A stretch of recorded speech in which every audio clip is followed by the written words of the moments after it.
Good evening, everyone. This is Tala with Drive-thru Therapy. Thank you guys so much for joining me tonight, because I know it is a choice. And if you choose to spend time here listening to this podcast, it is a humbling experience for me, having people actually listen and are participating energetically in this, which is pretty cool.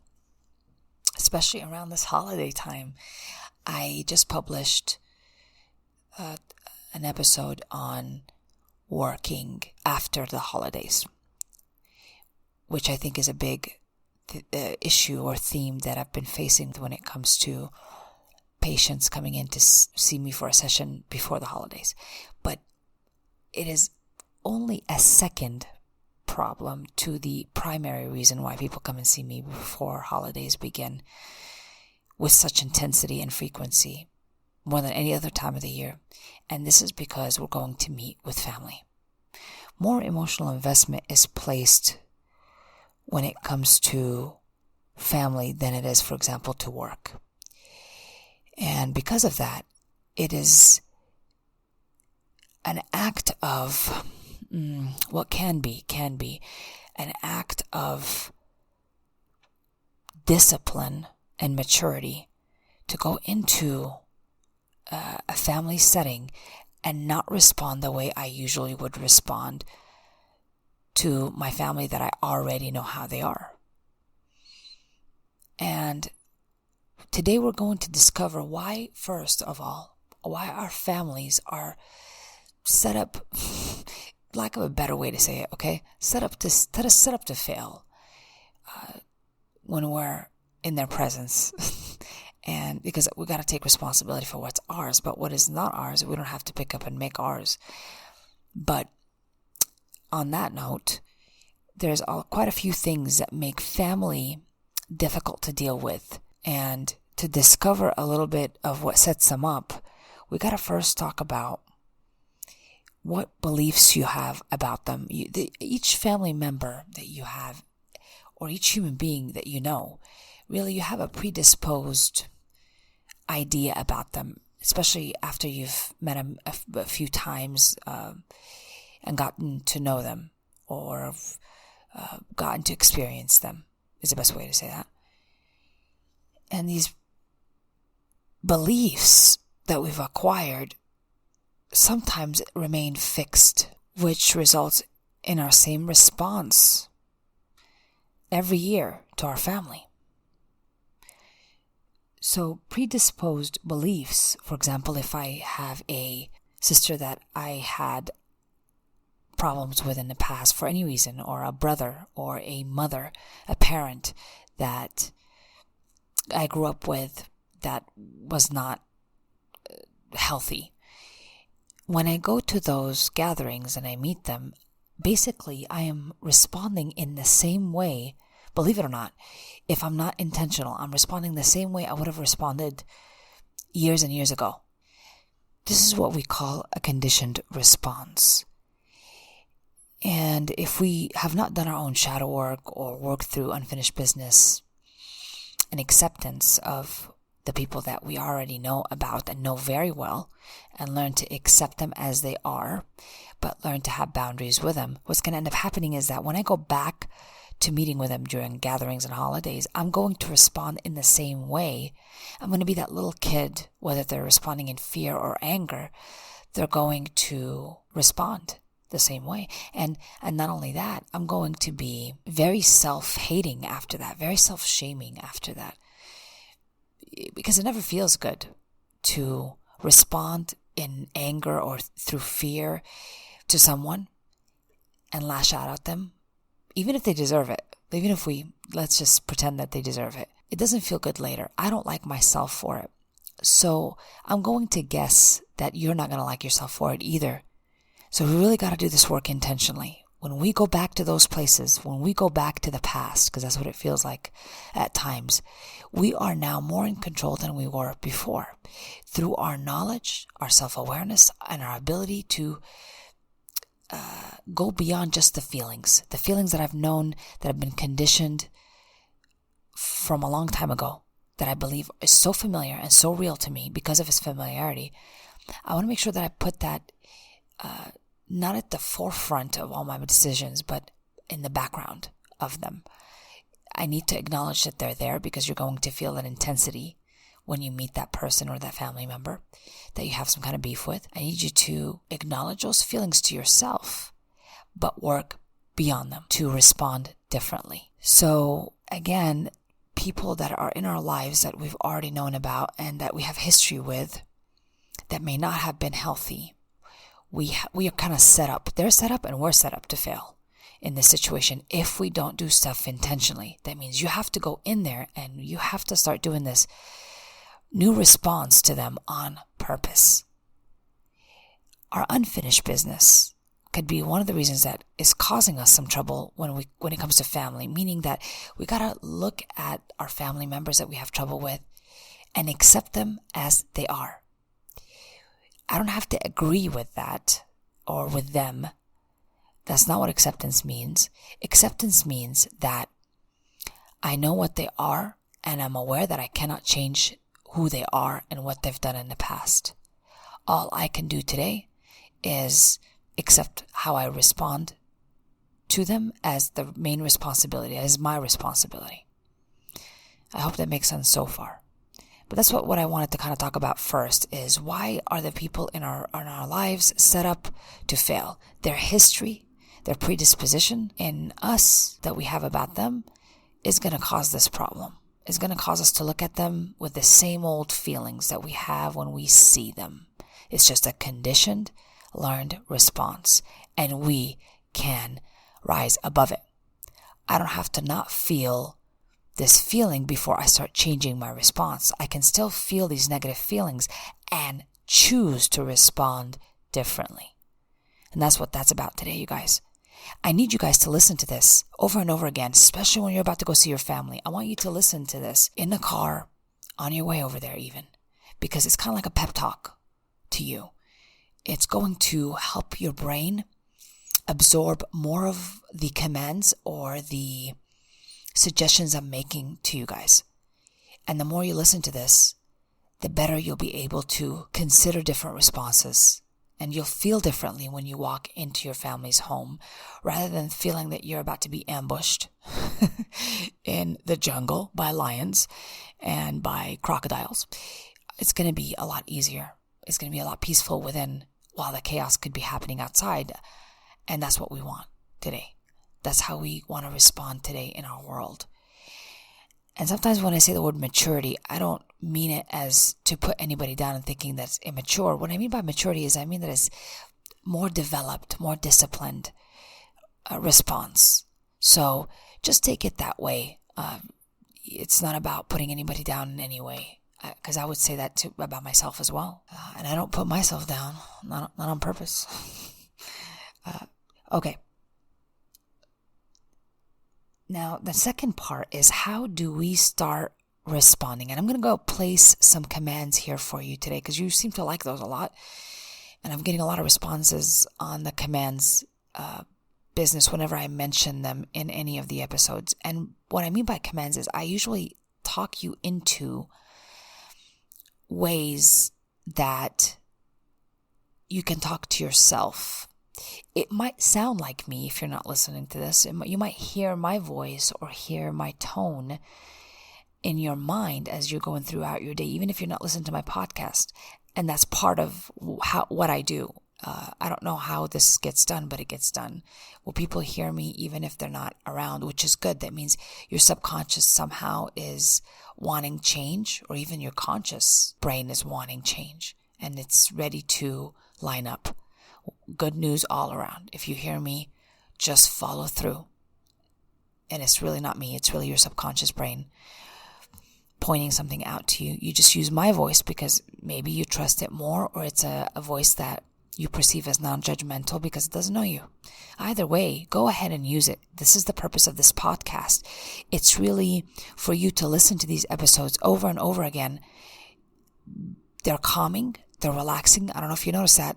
Sometimes they're not, but I do that on purpose as well. But all of them is just a way to approach the human psyche and implant in some way some of the suggestions, and you decide what you want to do with them. So if you are hearing any suggestions when you're not listening to this podcast, but if you hear it on your own, I mean, this is really your brain talking to you. It's pretty cool. Hopefully this helps you out a little bit.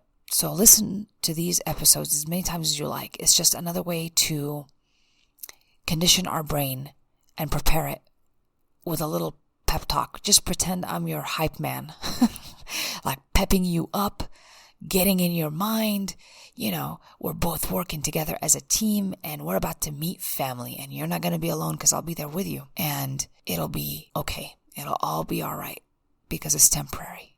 I'll eat the ham, the turkey, mashed potatoes, and a side of attitude, and I'll eat it humbly. I'll even ask for seconds sometimes. Okay, I'm pushing it, but getting to the way that we're going to prepare ourselves is by, number one, accepting the person that we have problems with. And I often talk about this. This is no exception. I think you really need it today when you hear this more than any other time, because you're going to be seeing your family. And accepting them means that in my head, I'm going to be aware of my self-talk about them. Whatever it is I judge them right now that they're going to do or they're going to say, I need to prepare for that. I need to be honest with myself that they're going to say those things or they're going to do those things, because I hear it every year. So for example, if your family, I'm using a very common one. If you walk into their home and the first thing that your mom or your dad or your aunts or your cousins say is, oh, you've gained weight, or oh, you've lost weight. I need you to start preparing for that, because we sometimes can feel or rehash old wounds if we are not aware of this and accept that my family is going to say this. It's not because I'm really gaining or losing weight, or even it makes a difference to them in their life, but it's because they are conditioned as well to respond that way, whether it's through their upbringing or whatever. They're going to respond this way, and that's cool. Like, they can do that, and accepting that they're going to do that allows me to prepare my mind in how I would really love to respond to this. And sometimes the best response is no response, and just cordially accepting whatever the comment is. I don't need to defend it, fight it, put myself down, put anybody else down. I just need to cordially, just shake my head. Well, okay, yeah. Or not say anything at all. Just kind of nod your head would be a way to respond. But this should not be shocking to you. I don't need you to be responding impulsively because you're not prepared on the inside when you already know your family. I need us to be prepared, so we're not acting impulsively. So we have that small little pause within that allows us to breathe and just listen to what they're saying, but be detached compassionately from it. I know this ain't my circus and this ain't my monkey. This is how they talk, and it is not real to me. It does not have to be real to me. I already know my family's crazy. I already know my family's whatever it is that I decide to judge them as crazy, a bunch of worriers, a bunch of depressed people, depressives, whatever the case is. They're my family, and I know them, and it does not bother me today if they just act like they would usually act. It should not shock me today, so I need it to not shock you. I want you to start accepting. So if it's an aunt that's going to say something about how you hurt her feelings in the past because of something, and in your mind you're thinking, well, what do you mean, lady? You were the one who was, putting me on timeout for like 8 hours or something wild like that. I mean, you can go through this angry route within, or you could say, yep, I know that Aunt Maggie was going to say such and such. I know she was going to say that, so it's not unusual for me. I'm ready for the response. So acceptance of the beliefs and specifically the characteristics and then what you're going to hear from them, just accepting the person's personality as it is. I'm not going to try to alter it, defend myself, change their mind, or attempt to do that. They can say whatever they want to say in my presence, and it's about them. It ain't about me. So if I gain weight, if my mom, for example, does her little jabs, or my dad ignores me, again, I need to kind of start laughing about it within. All I'm looking is a bunch of chaos in front of me, and I'm laughing on the inside because I am ready. I knew this was going to happen, and I'm not angry about it. I'm in acceptance of it, that it ain't about me, and I know that they're going to be on time doing whatever it is that they're going to do. On time. Like, I should be on the inside, hip hip hurraying, because I got this right. I got this. I knew that my mom was going to do that. I knew my dad was going to do that. My Uncle Benny was going to do that. My sister was going to do that too. Heck, the cousins and the children are going to do that. Nothing should shock me, people. My family should not be a shock to me. So there should be no impulsive responses unless you're not being self-aware and intentional. So that takes me to the next thing I want you to really be careful with and, well, to work on. And that is, now that I've accepted my family, the next part would be, how would I like to respond to them? What would my goal on the inside be? And name that goal, whether it's to be loving, to be generous, to be kind, to be strong, to be peaceful within. I think I already said that, but hey, I can say it twice. Why not? It's for free. And once you decide what that goal is for you, I want you to visualize the response that you're going to have when your mom makes this jab, or your uncle does the thing that he does that upsets you. Whatever it is, I need you to be ready for it. And on the inside, imagine how you would like to respond. I love this technique, and I don't mean this as a therapeutic technique. I really mean it as your brain likes that a lot, because it almost normalizes it for your brain. It's like you're training your brain to feel comfortable with you holding back, or you sitting back, or you accepting your family as they are and not getting defensive. This is like a muscle that you need to train and make a habit. So imagine those responses. And I did this quite a bit with family that I might have a disagreement, I've had a disagreement with in the past. And I know they no longer pose that threat in my own mind, because it was in my mind at times. Because they hold no more threat of that, I was able to work through a little bit at a time, visualizing how I will respond. But I still respond impulsively at times, because I'm human and I'm learning, and that's cool. Even if when I respond impulsively, I try to make amends where I need to make amends, or apologize if I need to apologize. But all of it, I will just sit with myself and visualize how I would like to respond. And again, I don't care how you feel about them and what they're, even if you feel offended, if you feel angry, if you feel disappointed, those feelings could be very, very normal for you when it comes to your family. So I don't want you to confuse them with reality. They're just normal. They're just learned feelings that are familiar to you. They feel normal to you when you meet your family. But I'm no longer going to respond on them.